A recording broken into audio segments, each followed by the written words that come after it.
We are talking about the rather uninspiringly called The Haunted.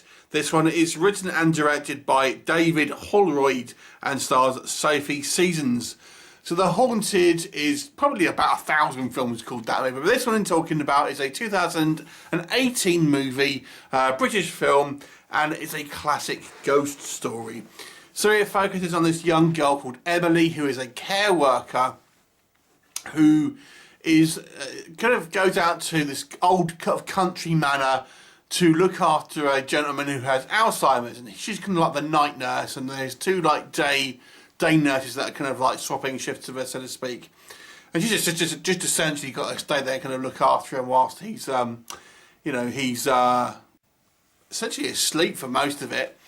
And we're told he's got this daughter that's kind of like he hasn't seen for a couple of years, etc. Anyway, while she's there, she decides to have a snoop around like you do, and in this kind of big old house, and she finds evidences of like Ouija boards, things like this, various kind of like spooky stuff, and obviously there seems to be some type of presence within the house. So let's talk about The Haunted. So I actually read some reviews of this one prior to seeing it, and it's got absolutely slated in the reviews. I don't think it's that bad at all, to be fair. But let me just tell you what I thought worked, first of all. The thing for me I felt worked the best in this movie was the way that they use the music, or lack thereof. Because there's lots of occasions where this movie doesn't have a soundtrack. It's just kind of like ambient sound, basically.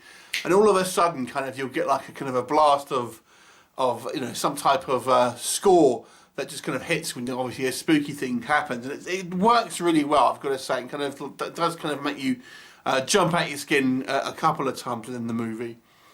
And the film has it's not going for like visceral scares. It's going for spookiness factor without very much in the way of kind of special effects. And when I say very much, I mean zero special effects.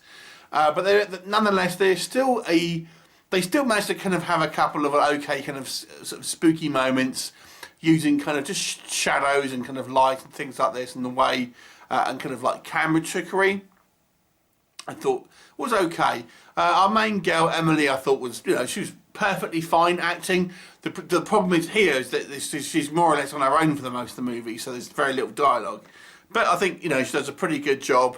And the movie kind of is not a long film. It's only kind of like less than an hour and a half. So, it's quite taut in regards to its kind of its runtime. I thought it was good. But this movie is somewhat uninspired, to be honest with you. Much like the title, this movie doesn't really offer anything too new. The biggest issues I have with this movie is, although I think it's on a technical level, it's proficiently made, it's not particularly interesting. Emily, we get really no backstory with her. We're kind of just she's kind of in the car going to the house at the very beginning of the movie. We get kind of like 5-10 minutes of just kind of like handover between the day nurses to her, and then that's it. She's just kind of there in the movie for the whole time, more or less on her own. This movie almost feels like, if you can imagine, it's like 98% Act 2 with 1% Act 1 and 1% Act 3. That's basically what it feels like. Act 2 is always generally the slowest act. Act 1 is the kind of the setup, the characterizations, that sort of thing. Act 2 is kind of just kind of the establishing of the story and kind of the planning, and then Act 3 is the conclusion, really.